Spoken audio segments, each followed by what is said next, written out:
everybody. Welcome to a session of Inspiring Tales with Isla Fishburn, my dear friend. She's a lovely, lovely woman with lots of wisdom to share with us. And tonight she's going to be sharing with us what she's been learning and her recent experience of her great soul, Tankasila, her wonderful wolf dog, passing over. Because there's lots for all of us in there. So it's going to be her and me chatting. I'm gonna ask her leading questions if I need to, but otherwise, if you have questions for her yourself, then put them in the chat. Okay, we'll see how much time we spend with it. There's sort of time for open talking about it in the end, but probably not. So let's use the chat. Okay, so I'm not sure how many of you know the story, have met Tankasila before. So perhaps maybe you just start, Isla, with just introducing, sort of setting the scene for us a little bit of who she was and you know, your journey together a little bit. Yeah. Oh, it would be a delight. And yeah, and with that as well, please, when I'm talking of Tankasila, or if anyone has any questions to ask at the end, then don't feel don't hold back. Like I'm very accepting of death, and I'm very accepting of my own death, and that's for me personally. I'm not saying it's for everybody. So yeah, don't feel like, oh, I better not ask that question because it's insensitive or it'll make her cry, or hey, it might make me cry, but that's also okay as well. So just if there's something that you really want to speak from your heart, then please do so as a question. So oh dear sweet Tankasila, as all right, we all love our animal friends, and Tankasila was and is my absolute heart dog. So now that she is transitioned back to spirit, she still speaks to me. We still have time together. She'll come to me in my dream time. She'll come to me in my journey. She actually goes to other people as well. And so yeah, she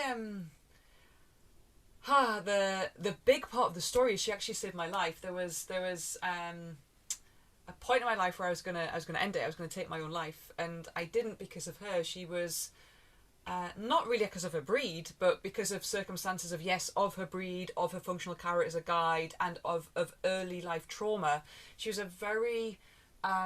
she was a dog that struggled to cope in many situations, and she was a dog that basically liked about 5 people and 3 other dogs, and that was it, and that was fine for Tankasila, so therefore it was fine for me, because I'm very much about like, hey, tell me what you are expressing to me, tell me what it is you need, tell me what works for you, and we'll work around it.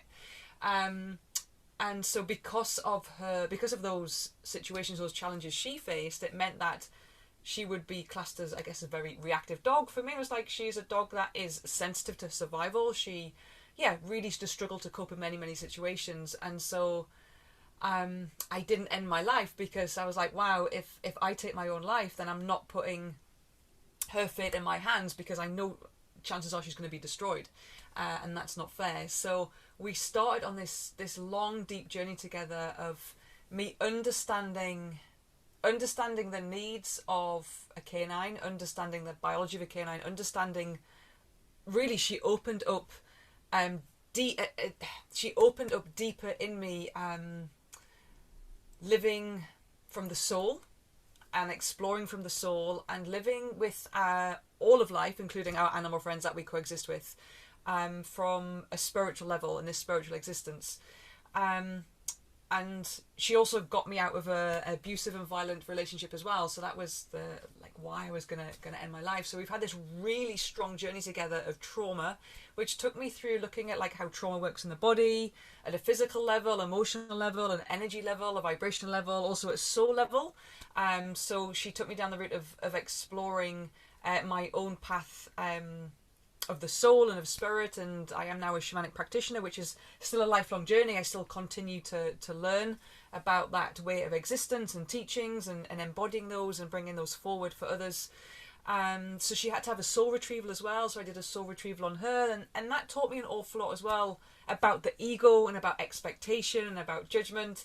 And really, she showed me that beautiful journey of healing yourself. And when we are healed within, well, I guess everything outside of us is desperately trying to tap on our shoulders or get us to see how we're feeling about ourselves. And when we're in that place of truth, in that place of like, wow, like I am, I'm in such a good place myself. I am so in love with myself, and not in a ego way, not like, oh, I'm so in love with myself, like just something like, wow, like I see me, I see me. And that is also a lifelong journey. So I'm in this journey myself. It's not like, wow, I see who I am and I love who I am and I have all the answers and I don't hold wounds and I don't carry like I'm still working all those things as well. But she was the catalyst that brought all of that together, really, from her soul agreeing to have these early life traumas by being with me and us having those experiences, to unravel my own wounds, to be in the place that I am now, and then to offer her this great ceremony as she to be in the place to know how to offer ceremony for when she transitions. Oh wow! I mean, it's there's there's those special animals, isn't it, that take us, that really just help us to unfold our own journeys. And I know I have my own partner in that, who is a horse, not a dog. And the passing is not easy. It's like when they go from physical to spirit. So I would like to hear from you. And I know that you and Tunkasila really talked a lot, were prepared. You really had quite a long time of preparing, or let's say she had a long time to prepare you. Yes, yeah. Didn't she? And you were really like listening to what she wanted. Could you talk to us a little bit about that? What you actually, how it was working for you guys? Thank you for asking that question. Yeah, we did have so Tunkasila started. She developed. Who would have known? She developed cancer in the anal sac. Like, who knew you could get cancer? Do you know what the running joke was? If 2020 is going to give an animal cancer, it's going to be cancer of the ass, because we were all having a bit of a hard time in 2020. And like that, the hilarity of having ass cancer. But yeah, she had cancer in her anal sac and anal gland, and that got removed. But they're like, look, it's an aggressive form of cancer, and she was doing really, really good up until a point, and then she wasn't doing so good, and yeah, she was starting to fail. And so basically the way that I work with animals is like with dogs, if you don't know, is yes, I guess I started off. Actually, yeah, the truth is I started looking at behaviour because I wasn't ready to share about the spiritual side of our coexistence with animals. So I just kind of focused on behaviour, but it was never just it didn't sit from a place of deep passion with me. So really how I work with animals, how I work with dogs, is that I do soul sessions with them. And so I connect to their soul and just be like, hey, what does your soul need and whatever level? And so with Tunkasila, this is what we did when she was starting to fail. And so this is very specific to a dog as an individual, it's very specific to an animal as an individual, and it's very specific to the soul and the soul intention and the soul experience and soul journey that we're having together. So with Tunkasila being a wolf dog as well, what was starting to happen is that she was sharing with me that like if she was in the wild, that yeah, she would have been taken out anyway. She would have been taken out. Now, for those who know about functional characters, she's also a guide. So guides are very independent and very proud. They're a very proud animal, a very independent animal. And she was just sharing with me that she was starting to just feel like her quality of life, in terms, she was feeling really undignified. She was like, this could be right for all of the animals and all the dogs, but for her, she's like, I'm not enjoying myself anymore. And so it's important to listen to these things of, can we keep going, can we keep going, can we keep going? Because with Tunkasila, we probably could have got a few more months. We made the decision, or she asked actually, that it was time for her to go. And so this is why it's really important, from really really from a place of just listening and trusting, listening and trusting. So Tunkasila passed on the 17th of March. Beautiful full moon, of course, she planned it so well. But in January I was due to go away, and she was really quiet and well in January, and I was supposed to go away on something really important, and I was like, I'm I'm just going to check in with her to explain to her, like, I'm going to be away, I'm going to be for 5 dark nights. How does that make you feel? And she just was like, all she shared with me really was too many days. She was like, too many days, you're going to be away for too many days, I don't want you to go. And, you know, even then, even though I'm so connected with Tunkasila, for a split second I was like, she'll be alright though, she'll be fine. And I was like, oh my goodness, like, there you go again, just like that, the want of like, but this is what I want to do. And so I was just like, you know what, I'm not going to go. So it kind of, she just became more and more unwell from January going forward to March. But moving into March, as she was starting to fail, so she stopped eating. It was really, really difficult to get her to eat. She didn't have any joy anymore in her walks. Like, she'd get really excited. She'd be like, yeah, I'm going for a walk. Woohoo! She'd get super excited. But then the second we'll be outside, she'd be like, oh, yes, it was actually a really bad idea. So she was content and comfortable, but the things that brought her joy, given the fact that she was quite limited in what could bring her joy anyway, because there was only so many places I could take her with her reactivity, I just checked in every day, like, do you still want to be here? Do you still want to be here? Because this is your life, so you also have a choice. Like, what is it that you need? Not like, I want you to be here forever, ever, ever, ever, of course, but it's, that's from a place of being selfish. You know, it's what is happening in your physical body, where is your physical body at, and when are you ready to depart? Because from that level of the soul, how I see it, it's like a job contract. It's like I've signed a contract for 6 months or a year, and you know, I've worked in that job now for a year, my contract is up. So when we are together as a soul, I also had a knowing and an acceptance, not a knowing of, well, why, but just a knowing from a place of like, I just know and I accept and I feel of our time together has come to an end, because she came into my life for a purpose, for me to see what I couldn't see. And now that I can see that, like, my contract's done, like, my mission is complete. And so I know I felt it was close to her transitioning. But every day I'd be like, is it today? She's like, no, not today. Is it today? No, not today. And without, really, that was it, without kind of worrying about it, getting anxious about it, without kind of focusing, like sitting at home going, oh my goodness, she looks so well, oh my goodness, just going, do you know what, she shared with me, no, not today, so that's fine. And then just the day came when she just said, today's the day. And I was like, it's fine, sweetheart, we will speak to the vet, we will see what we can get sorted. It might not be today, it might have to be tomorrow, but let's see what we can do. But prior to that, a few weeks prior to that, I did a soul session with her. So I used to do different soul sessions with Tunkasila and soul shares, but I specifically did a soul session with her to be like, hey, share with me what it is you would like for your transition. What is it that you would like for your passing? And so we can do this for all of our animals. And it tends to, from my experience, and it is only from my experience, animals want to share this when they are senior, when they are unwell, or after they've had a few soul sessions. If we kind of bring it forward as a request, they're like, yeah, sure, okay, let's talk about that now. So it's almost like, I guess, we'd sit down with our grandparents or parents and go like, what is it that you would like for your funeral? What kind of funeral plan would you like? That's kind of pretty much what I did with Tunkasila. And I'm actually doing this with a dog tomorrow who's going to be transitioning on Monday. I've done it with many dogs and cats, and then a few horses as well. And it was so beautiful because she shared so much with me, and really specific stuff of what she would like around the altar. So she was like, I want purple and yellow flowers around my altar. She wanted corn.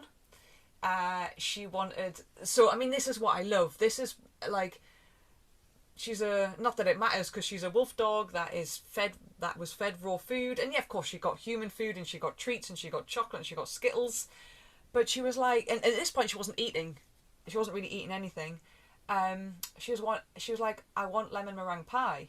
And I was like, lemon meringue, like, we're so specific, lemon meringue pie. And I was like, well, again, just that place of trust. I'm like, I'll get lemon meringue pie for you. I don't expect you to eat it. And she did. And I was like, she's never had lemon meringue pie in her life. And again, she's not eating anything. And she didn't eat it all, but she ate quite a bit. So again, it's just like teaching the trust. She's like, I want lemon meringue pie, and then I want that out by the altar. So there's a particular. I will send information to guardians of like that. There's a general thing that we can do when we're in maybe like, wow, my animal's kind of going to transition now, and I haven't got anything.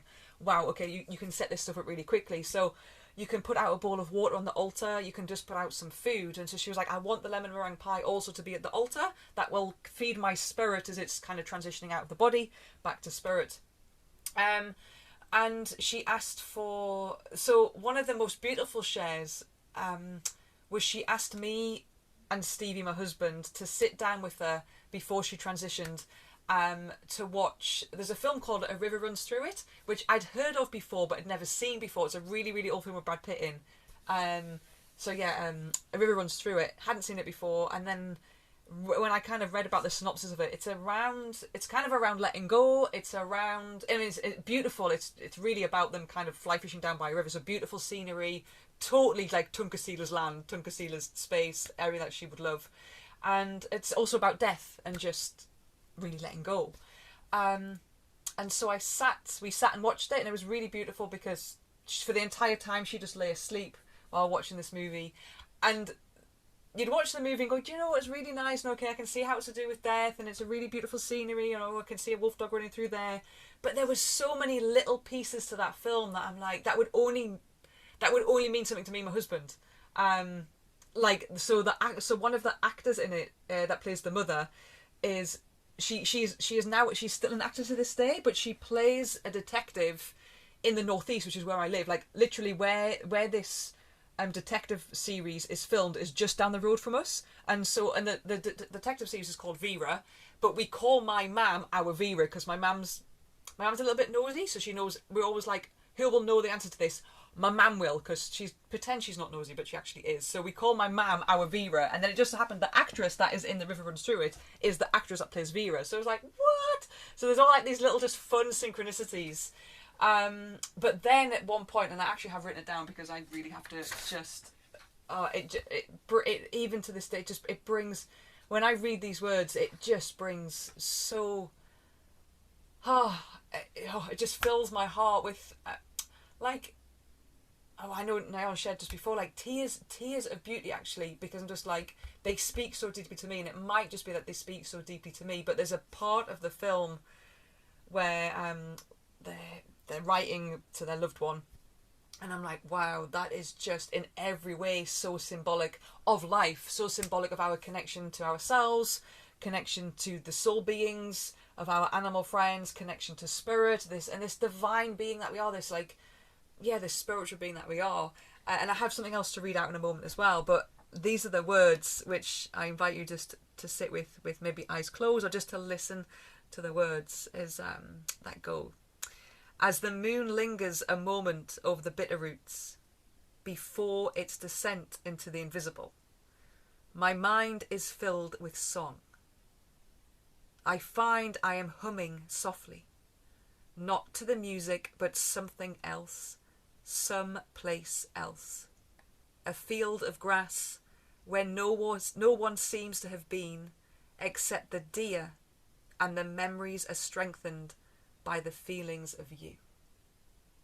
And whenever I hear those words, just with the symbol of Grandmother Moon that is mentioned, and just the power of Grandmother Moon and what she symbolises anyway for us, but the fact that Tunkasila transitioned when it was a full moon, the words of the invisible, we are all part of, like, what I love getting people to connect to is the invisible world, the invisible realm that we are part of. So the connection of the invisible and the mystery of life, that's really what it is, of accepting and trusting and being okay at whatever level we can of these things that we don't know, that we can just accept.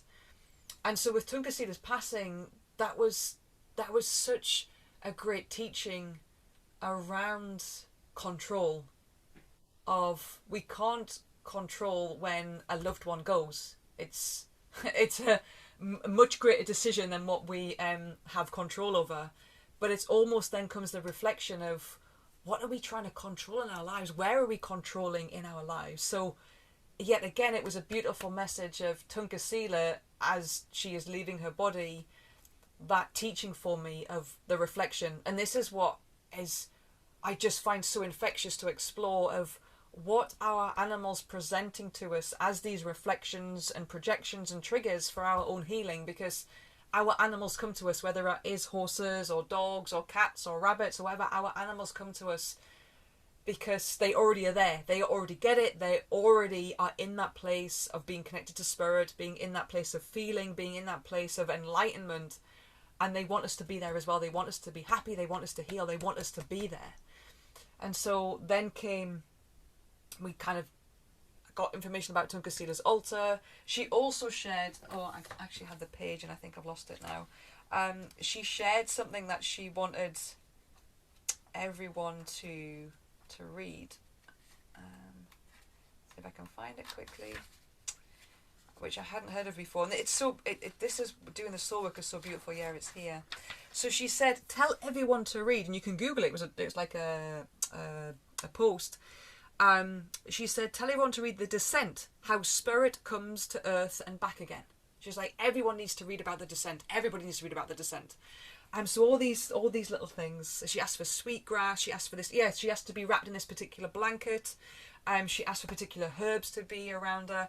And what happens to me every time I do these soul sessions, and so this is Tunkasila's, and so she has given me permission to share this, is also the symbol. So every animal, of course, is a soul. We are all souls having a physical experience. So the physical body is a house for the soul. And so every soul, when it leaves the body, goes back to spirit, but every soul has their own symbol. So it's sacred. I mean, I love sacred symbols. I love sacred geometry. So often now when I'm seeing Tunkasila, when she passed, and in a moment, like she had left her body, there is something that I offer from a shamanic perspective that's called a psychopomp. For humans, when humans are transitioning, some humans can really benefit with having a psychopomp, and it translates to spirit assist. We're just supporting the soul back to spirit. We're just assisting that spirit out of the body. Some humans can need support with that. In my experience, most non-human animals just go, they're already there. And with Tunkasila, it was, I literally just saw, she just went. And almost immediately she was like, thank you for calling me Tunkasila. Tunkasila was my name in the physical body. It was my name to depict my wisdom, my intellect, who I am. But she's like, my name now is Najal Najai. So when I connect with her now, I speak to her as Najal Najai, and I will speak, if I'm just connecting like in spirit, I often just see her as a light, just see her as light. But if I'm going into a journey or just want to sit with her, then I'll just sit with her symbol and speak to her symbol and receive in that way. And so the symbol is, it's not her in terms of who she was as the dog. It's her in terms of who she is as in spirit being shown as a symbol, if that makes sense. So she showed me her symbol. And then I was guided to do this ceremony, and Tunkasila was my heart dog, so I really need to share. I really need to honour. We used to have 6 dogs, and over the years they've passed. But in 2020 we lost Cola. December the 27th, 2021, we lost little Charlie, and then March we lost Tunkasila. So we lost 3 dogs in just under 3 years actually. And so. But with Tunkasila, because she's my heart dog, my absolute heart dog, I even say, like, guys, look, I'm in my own space with Cola passing, I'm in my own space with Charlie passing, but it feels different. Our relationship is different. Like Tunkasila, we're so connected. I'm going to be a mess. I'm going to be fine. I'm going to be fine when it's her time to leave, but I'm also going to be a mess. And it didn't come. It was almost like day after day I was waiting, going, it's the stage of grief. Maybe I'm in denial because it's going to come, this wave, I'm going to just hit the floor and it's going to come. And it didn't come. And I really feel it's the opportunity to do that soul session with her. And I feel also what happened was the ceremony that I did after. So before she transitioned, before we had her put to sleep, because the beauty was, of course, it was prepared. And so I went into a sacred space with her, and I did a ceremony, and I did a ceremony for a day and a half, and I really feel in that day and a half, because it was everything else, nothing else, no one speaks to me, I'm not on social media, I've cancelled work, boom, I'm just in this space. And it was so powerful that it's actually made me realise, and it's something that Najal Najai and I are going to co-create in some way, where I was like, God, I need to put something together that other people can experience, because even I surprised myself that I wasn't in a mess, because I really truly felt I was going to be. And I really feels like, because I committed this space so deeply, so intensely, so for this ceremony, that everything that needed to go just went. And of course, yeah, I mean, just last week I was like, oh, I really miss you, and shed a little tear. But I'm like, everything that needed to go, for my physical body, for my emotional body, for my soul, everything, I was building power, building power, building power. And that's exactly what I was doing, is just building power for myself, for the space, and for her. Also, what I wanted to share is, straight after we watched A River Runs Through It, Tunkasila just slept for the entire time. And the second the credits came on, she just went, oh, and did such a beautiful stretch. And so it's all these little things that we get to see as, you know, many people would say the coincidence, but it's synchronicity. When we're in that space of knowing, it's like, it's synchronicity. It's yet another confirmation of it. Yes, that was right, that was good. And so we set up this ceremony for her. So again, it's really beautiful. It was like watching her own funeral almost, because she was in the space, and she was in the lounge. And I put around the coffee table, I set up her altar. So these beautiful yellow and purple flowers, and the lemon meringue pie, and the corn on the cob that she wanted, and the other bits and pieces that she asked for. So we set up that, and the very first thing that I did, I smudged. So I smudged the space, and I just started to speak. So there's words that I would speak from intention, and it doesn't matter, guys, when we are speaking from heart, when we're speaking with intention, when we're speaking from love, they're going to be right. The words are going to be right. There's no like, oh, should I say it? Like, it's going to be right, because it's done with so much love and intention and care. But there was, I called on for me, the words that always feel right for me is Great Spirit, Great Mystery, Great Creator. I'm calling on Great Mystery that I'm a part of, Great Mystery that Najal Najai is in a part of. Like, the day after she passed, I was like, I can see the Great Mystery a lot clearer. Like, I can, wow, like everything, like, just I could see things just a lot more sharper. Doesn't mean to say I have all the answers, doesn't mean to say I'm there. That's not, this is a lifelong journey in itself. But I was like, again, I was like, wow, I've got more clarity. So as I was smudging and speaking, I was just like, hey, Great Spirit, Great Creator, Great Mystery. I called in my power animals, my spirit guides. Even if you don't know them, just call them, they're there. Like, spirit, the thing is, even if we can't see spirit, or we don't understand spirit, or we don't even maybe feel we believe it on whatever level, spirit does. Spirit, the invisible realm, the invisible world is always there. It's always a part of us, whether we know it or not. So we can say, like, hey, like, can you come? Can you support me? Can you come and assist Tunkasila? Can you come and assist my dog? Like, I'm hurting right now. I need strength. I need support. I was just smudging and clearing and preparing the space, preparing myself. Tunkasila doesn't like to be smudged. She's happy with the smell of sage, but she doesn't like me to put the smoke around her, so I didn't do that. And then Tunkasila shared with me, there's a song, actually there's a really old group called Orbital, and she shared with me this song called, so beautiful, so perfect, it's called One Perfect Sunrise. And Google it later if you want to. The tune is just so beautiful. One Perfect Sunrise. And she shared with me, you must play this, and you must share it with everybody. Everybody whose animal is going to pass, to be in this space of preparation, to be in this space of strength. They must listen to One Perfect Sunrise, and they must dance and dance and dance and dance. And that's what I did. I think I danced for like 3 or 4 hours. And every time, every round as it were, every time that song finished, I just had it on repeat. So every time that song finished and it started again, I was like, okay, this time I'm dancing for da-da-da-da.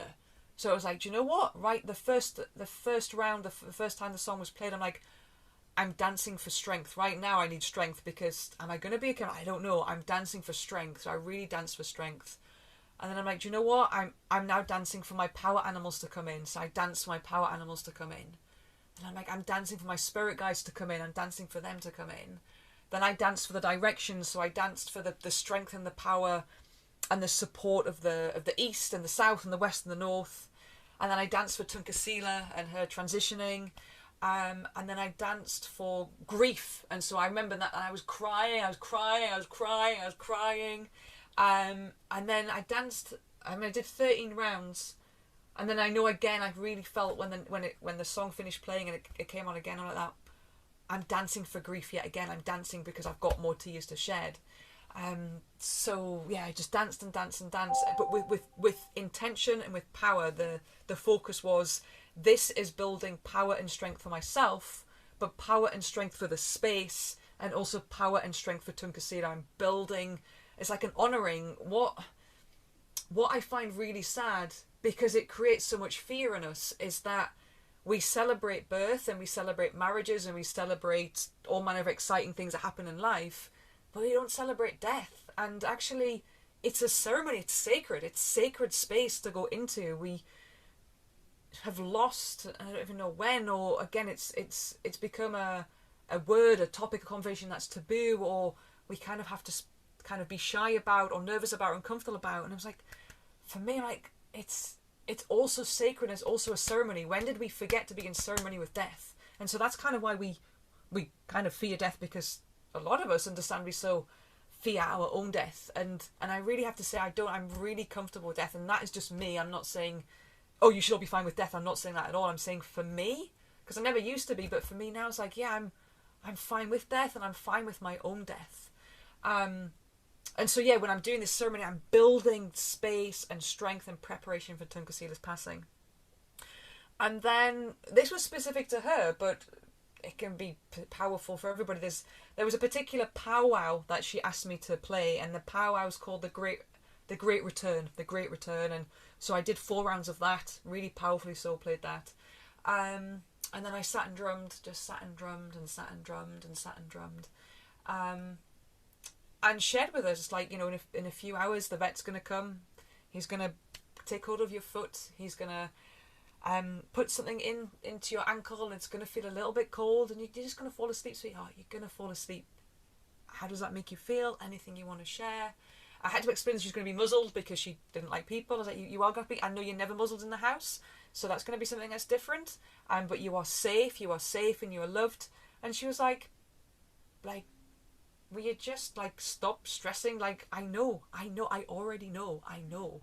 And so the vet came, and that was beautiful in itself, because she asked to be laid down on a particular blanket. She asked to, then that's when we lit the candles. So we lit all the candles. So she had a candle in the centre of her altar, and then she asked, sorry, I forgot about that. She asked for 4 yellow candles around the altar. So we lit the candles, and I just did some really gentle chanting. So it's really helpful if we have a vet that either is just accepting or is just comfortable with this. So my vet was totally fine. And then yeah, he left, and we wanted to do some work around the body after he'd left. So the vets were in agreement that we brought her body to the vets the next day, and we worked throughout the night. So we did a night vigil, just worked throughout the night, calling on Grandmother Moon and checking in on her, and that's when and just, yeah, she's already gone. She's there.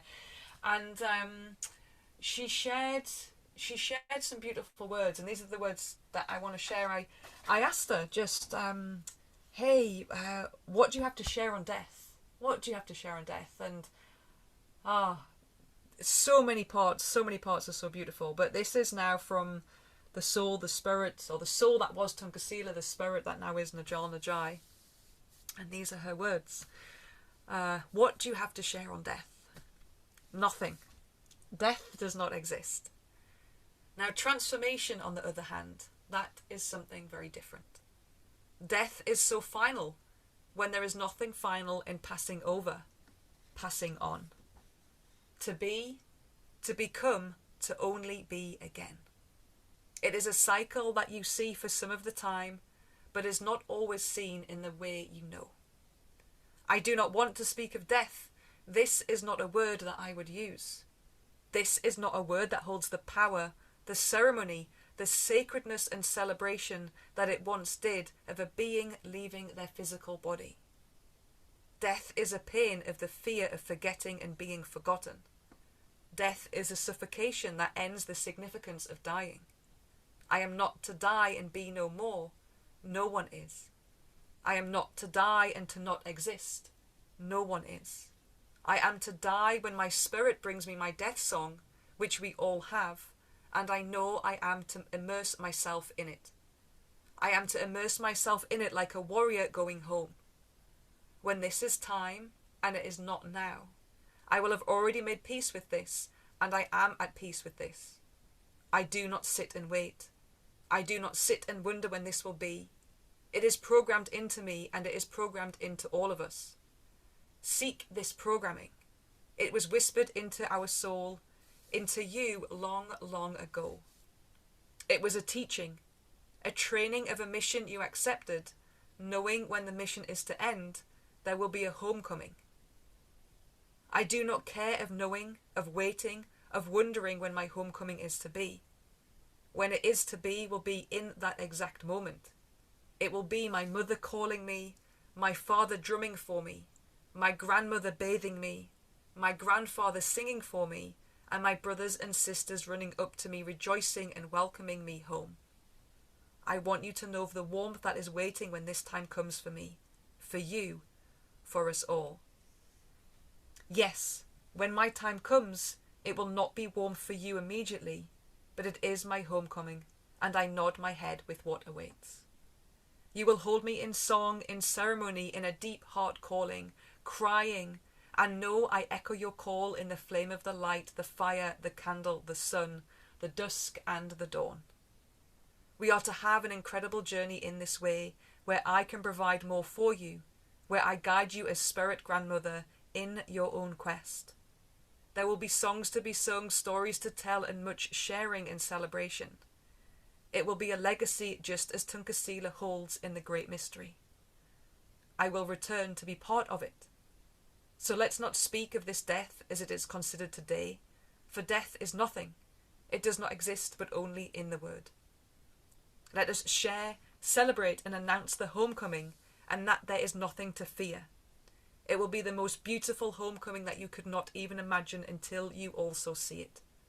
This is what I want you to know. This is what I want you to be at peace with. This is what I want you to sing from your heart when my time comes and when your time comes. We are simply reflections of love, warriors of the heart, soldiers of light, and when our duty is done, we hear the call of our song within us and all around us. In everything that we have existed with at that time, the plants, the wind, the waters, the animals, the stars, we hear the call of our song, and while singing, we return home. There is no fear. There is nothing to fear. Be at peace, for I already am.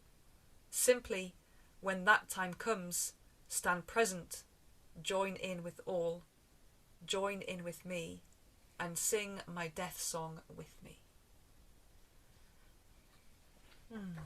And so they're the words that she shared before she passed. I think it was 2 or 3 weeks before she passed. I did this soul session for her to go, you're really failing now.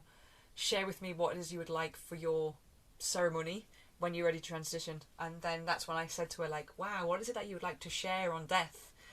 And they were her words. And then the night of her transition, I should really put a little, let me see if I can find it again. If it's meant to be shared, then I will find it for sure. Yeah, so then we did a night vigil, and whilst I stayed up all night drumming and chanting, just checking in on her, I then started to receive more words when she transitioned. So she was it really surprised me. She was really, really quickly back into spirit. Here we go. Oh no, that's not there. Do you know what? I'm not meant to share it because it's. Oh no, I know where it'll be. Bear with me. 14th, 16th. It was that night. 16th, yeah. So I just checked in on her. So I was up in. This is my medicine room. So I'm just drumming and checking her. Like, do you need a psychopomp? And she didn't. but I'm like, where are you? And yeah, and it really surprised me, because I was really surprised at how quick she wanted to basically tell me her name, and how quick she then just wanted to speak to me. But then this was her final share, and then, I mean, to say final share, she brings a lot of shares for humanity that she wants people to hear. But then she shared, everything is so perfectly timed. Trust that we are more in control of our departure than you can know. You will also be more in control of your departure than you know. There is nothing to fight, nothing to defeat, nothing to be up against. This is the beauty of life and the gift of death. It is a gift. It may feel strange to hear those words with death, but death is a gift. Is it not a gift to be out of a failing body? Is it not a gift to have freedom from a body that was creating more restriction? Is it not a gift to no longer be limited, to no longer suffer and be suffering? The death of me may not be a gift to you, but it is a gift for me. It allows me to be free. It allows me to return to source, return to self, and all that is possible. It is a gift that allows me to return home. It is a gift that allows me to guide you, to remain connected and advise you from this place and in this way. Death is a gift. My death is a gift for me, and in time you will understand how it is one of the greatest gifts you can ever receive too. There is work to be done. We have work to do. Allow me to be with my welcoming team, to meet my assembly, and I will then call upon you, call for you, and our work can begin. We have already been doing this, but now, my friend, it is the perfect timing to share more, through me, as I exist in this way. The Spirit, now where I share from Spirit with you, and you speak through Spirit to share to all. You hold the language of the light, the language of the stars, and you can speak of this in a way that illuminates the light and star within each and every one. There is nothing to know, just do, act out, and be guided. Allow the pull of the star to guide you and navigate you. Allow me to guide you and navigate you. There is nothing else to work out from here. And then, yeah. And then that was her, really then, she was like, we're going to create Najal Najai's treehouse. And so we're working through that. But yeah, she has these words, she's just like, almost like on the translator, where she's like, I have wisdom to share to humanity of how to be, of how to live, of how to exist, of how to experience. And so the way I see it, it's like a new dance. That's the only way I can explain it. It's just like we're in a new relationship. It's like she's no longer here, yet she's here. And so it's really beautiful. It's really beautiful. Yeah. It's amazing. It's an incredibly powerful sharing from both of you. Mm. Do you hear growls in the background? I hope not. I got two cats growling at each other. Anyway, part of the transmission. Mm-hmm. I have a couple of questions for you. Yes. Because, okay, so you are a shamanic practitioner. You have the skills. You're used to, like, you talk about soul sessions as if everybody knows what a soul session is, and that it's a totally natural thing to be able to communicate with your animal in that way.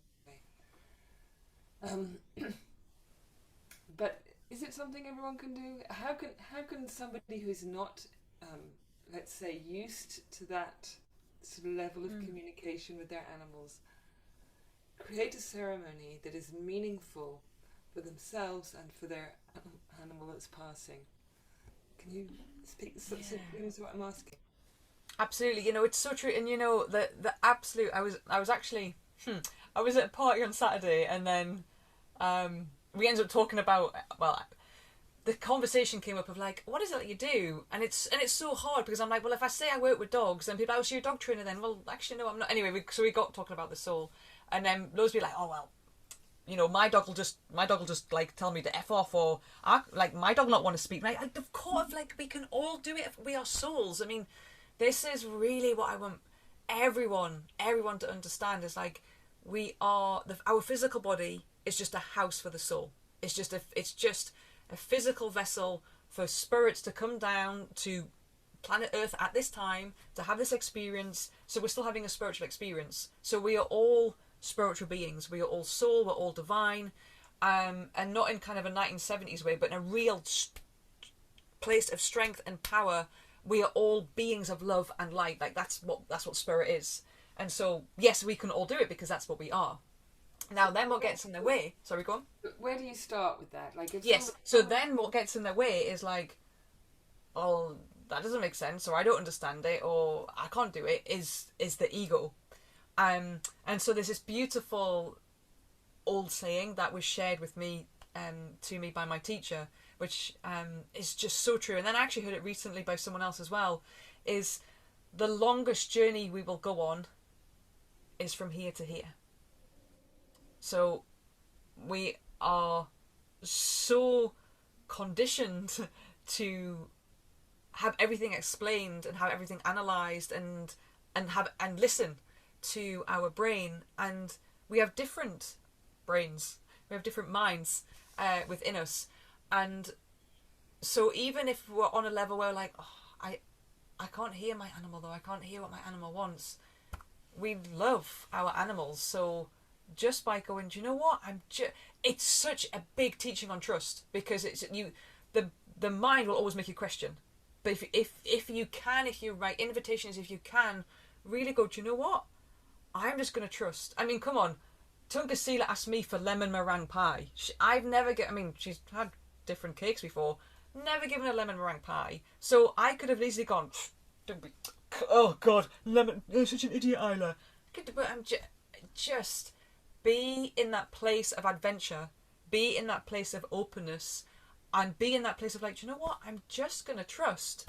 I'm just going to ask my heart, which is the place of the soul, which is place of intuition anyway. Ask my heart and go, if I was to ask my animal right now, like, when nearing the time, like, what would you like? You might get a feeling, you might get a taste, you might get a smell, you might get a song. I mean, again, she shared with me, everyone has to read The Descent. I ain't heard of that before. Like, what do you mean you've got to read The Descent? I don't know what that is. So it's the same thing for me. Whenever I do a soul session, I'm like that. I have to sit and speak to myself, because as I'm walking upstairs going, I'm doing a soul session for a client, what if I get it wrong?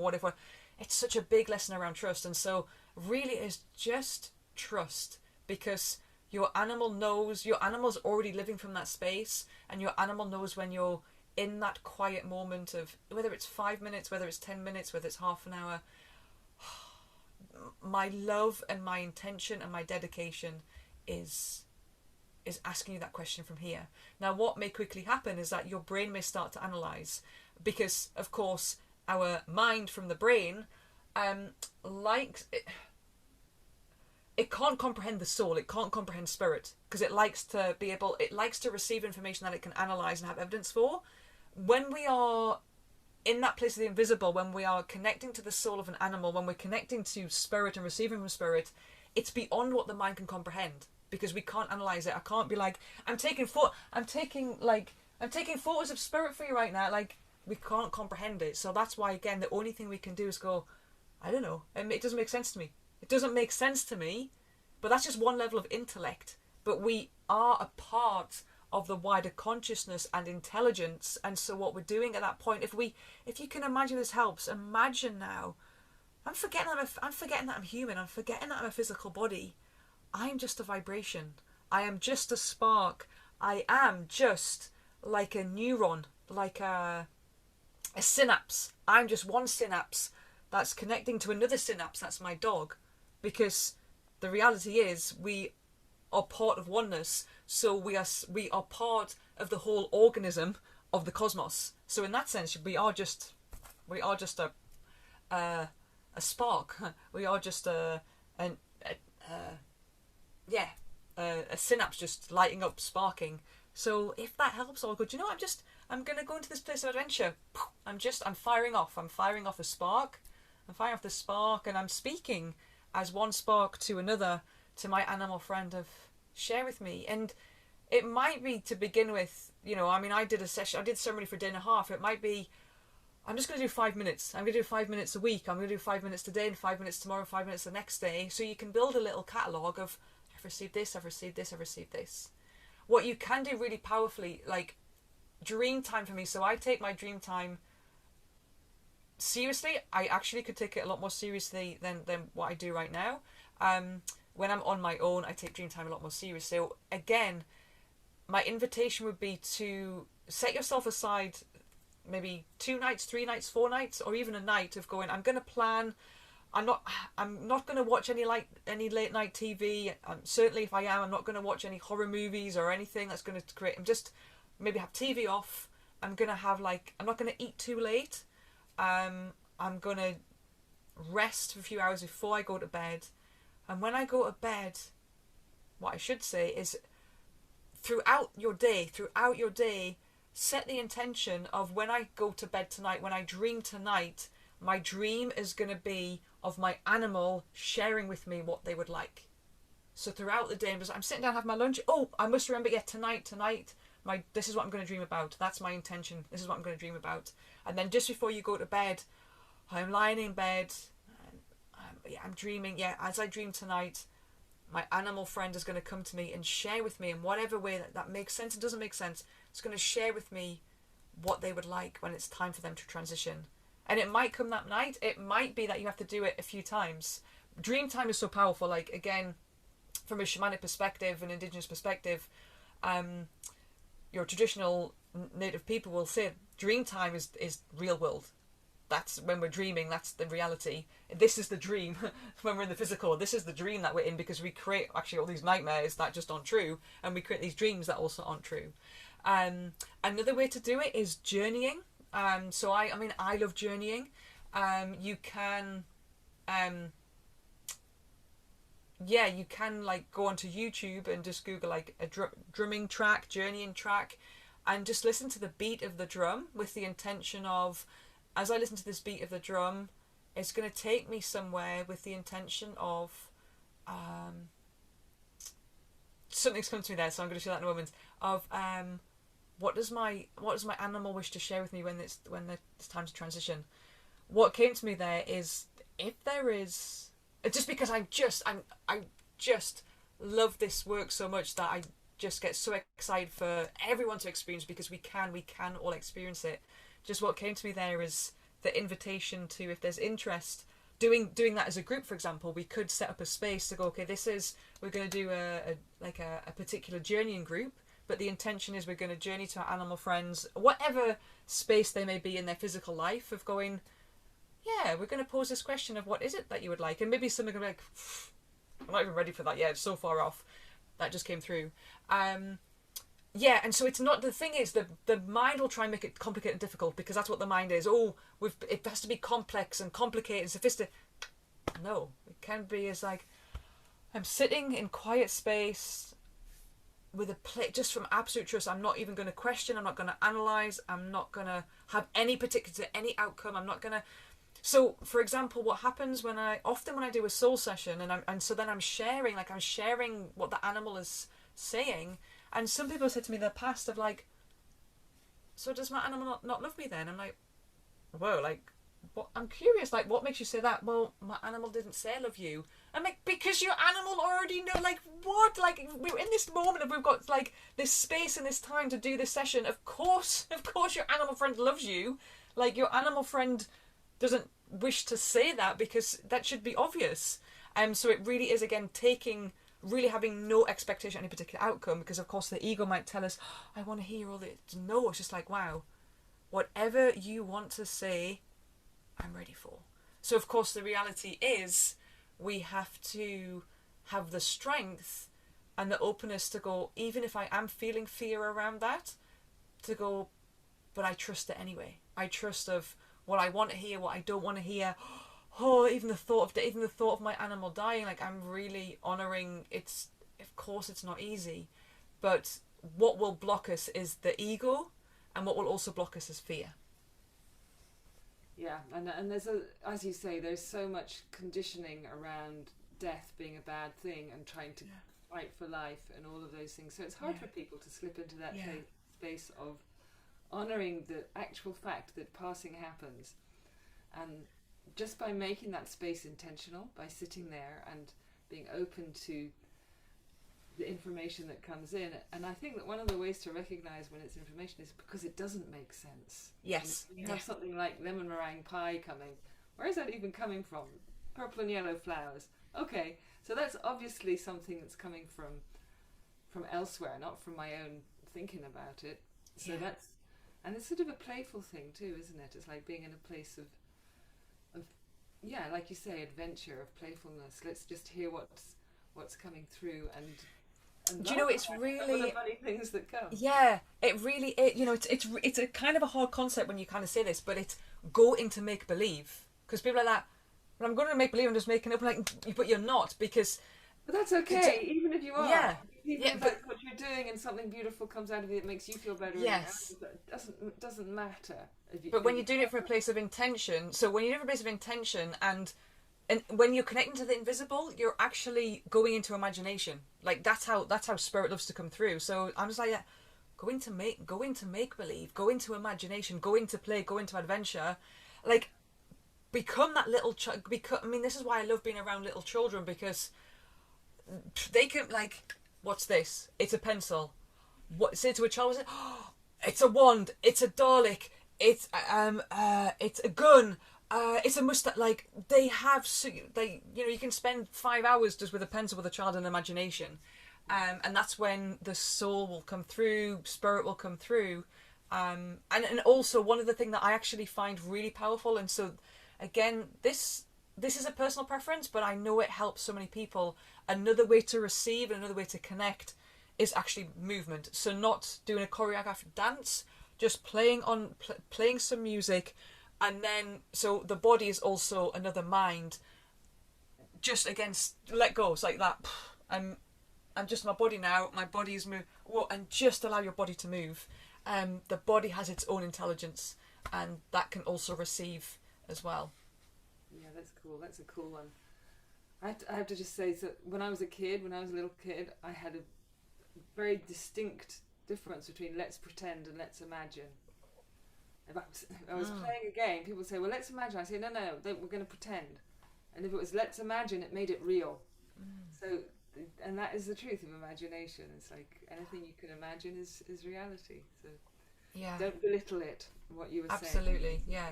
It's like, And you really, it's like you've seen it, therefore it's true. So it's like you can't, it's always really funny if I'm doing a soul session, like, or even last night, because last night I did my journeying group, and so if you were to watch me, it's just like there's Isla just drumming, and but you see, it's like, oh, if only you then can't unsee what you've seen, and so what becomes infectious is like, oh, so I want more of that. I want more of that. I want more of that, because it's in a place of like, it doesn't make sense to me, but yet it makes so much sense. It doesn't make sense to me, but yet it feels so true. And so that's why it's like, if you've seen it, therefore it's true. If you felt it, it was true. If you tasted it, it will come to you. It might come to you as an image, as words, as a smell, as a taste, as a feeling, as all manner of things, as a symbol, all manner of things.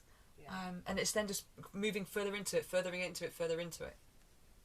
And again, I mean, we're almost out of time here. We're kind of running over. But hey, I just want to say the whole thing of the intention, isn't it? It's the intentional, making it intentional, making it conscious, not pushing it away, not saying, I don't want them to die, or it's not okay. But the intention of saying we're going into this intentionally together. Yes. Already makes the person feel so much more at peace with it, at peace. Yeah. Which then, it's really so important. It's such important work. I'm so happy that you're going to be sharing more of it with the world. And that's why, just quickly as well, that's why my invitation is if because the ego and the fear is going to create that block. So it might be, to begin with, again, depending where your animal friends are at in their life's journey, or this life's journey, I should say, then it might be, hey, and you know what? If 30 seconds is enough for now, then 30 seconds it is. And then if it's like, wow, next week I can do a minute, then a minute it is. That's why it doesn't have to be oh my goodness, I've got to do this for like an hour and a half or 2 hour a day. It's like, no, if this is absolutely brand spanking new, then do you know what? I can sit with it for 5 minutes, but then my ego comes in, my fear comes in, I start to then stop and then come back to it another time. It's almost like we have our timing, and then there's the divine timing. And the divine timing, it's like we have a plan. This is what I love about Spirit, because Spirit also does this to me. It's like we have a plan, and then Spirit's like, I laugh at your plan. Like, it does all the time. So it's like we have our timing, and then there's the divine timing, which is the divine timing. Absolutely. And there's no way to fight against that unless you want to make yourself miserable. Oh, yeah. Yeah. Never a good idea. Does anybody have anything pressing they would like to ask Isla at this time, or to say to Isla? I had a couple of other questions, but I think that you really covered them. You talked pretty extensive. I mean, it's just such a powerful story, Isla. I'm so thank you for sharing it. I mean, one of the things for me is that contradiction between the grief for the physical, while at the same time being so connected with the spirit, and sort of allowing those two things to live together, because I think there's a tendency to think that, oh, if I can feel the spirit, then I shouldn't be feeling grief. No. Yeah. And that's why it's listen to your body. And so it's like, there was like, I wasn't a mess, I needed to shut, but I was like, there were times I'm like, I'm crying, everyone's like, I'm like, I'm fine, like, I miss her, like, wow, like, I miss her physical body. And I think that I've had that before, when people have been like, but you're spiritual, why you're sad? I'm like, that because I'm in a dense physical body, and so my body feels grief. And so again, it's also important to not be like, oh, I cannot but know because I'm now on this spiritual path, or I am on this spiritual path, and so therefore I understand spirit on whatever level. So well, no, actually, if we're on the spiritual path, we know, we listen in every way. Whether, like, I've just lost my animal, but I'm laughing about it. Whether it's like, and just in that moment, I mean, it was really last week, I was like, oh, I really, like, I need to cry. And so, do you know what, I'm fine. Like, if I lie, guys, I'm fine. I'm just, you know what, I just need to cry, so I'm listening to my body. And so, we listen to ourselves, we listen to our body, and trust and be guided by that, which is, if I need to cry, I need to cry. If I need to laugh, I need to laugh. If I need to eat medicinal ice cream, then I eat medicinal ice cream. Yeah. Absolutely, totally. Oh, I know, we could chat all night long, you and I. But should let these good people go. The recording's going to be there. You know what I would really love to have is a copy of her words about there is no death. For sure. Yeah, I got that. Maybe I can share that in the lounge, like put it up there so everyone can see it. I don't know if that's something you do, but I would. There's such beautiful words, and it's such an important message, and so true. It needs to get, and you need to spread that as far and wide as you can. Yeah, it feels. She really did. Like, it's almost like, because you have what's called like I shared about the psychopomp. So we can do a psychopomp for an animal or human that's now transitioning, but non-human animals and really dogs, but I know cats do it, horses do it. They are also a physical metaphor of a psychopomp. They will carry things that we can't carry. They will carry things that we kind of like, I ain't got any more space to carry this. But also they'll go, and you know what? We've got you to the next level now. That was my job. The next person's job is now coming, and I'm going. So and that's why for me it's just the soul can never be destroyed. So it's just a cycle. It's a cycle of life. And so I'm in that place where I'm like, what can I offer to beautify death? We beautify life. We beautify celebrations. It's not to say I want to beautify death and be like, don't cry, don't cry. It's like, well, that's beautiful as well. So everything, all part of death, gets to be beautiful. But let's bring it as a ceremony. Let's bring it as a celebration, which allows us to feel okay around the grief, feel okay to cry in front of people, to feel, oh my goodness, it's now been 2 years, but I still feel that need to cry. Great, that's good. So beautify the death and be in that place of the invisible with it. And also that's what, she still has so many messages that she wants to bring for like she shares, hearing a share now, and what all of our non-human animals share, just like, we are really trying to show you how to be happy and how to heal, just to get back being on that path of enlightenment. And it's so powerful. That's really what they like. They're having their own experiences, of course, but they're really like, and we are with you to show you how to get back to being enlightened. Being natural beings. Yes. Basically. Good. All right, my dear friends, everybody. Thank you so much, really, Isla. And You're so welcome. Thank you for asking me. It's been a joy. oh, we'll have you back again. Brilliant. For reasons. Oh. Luanda says, thank you so much, Isla. You're sharing some very beautiful and profound.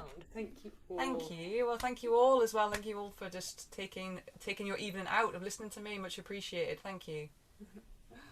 Okay, so we look forward to hearing more from you and Najal. Najal Najai.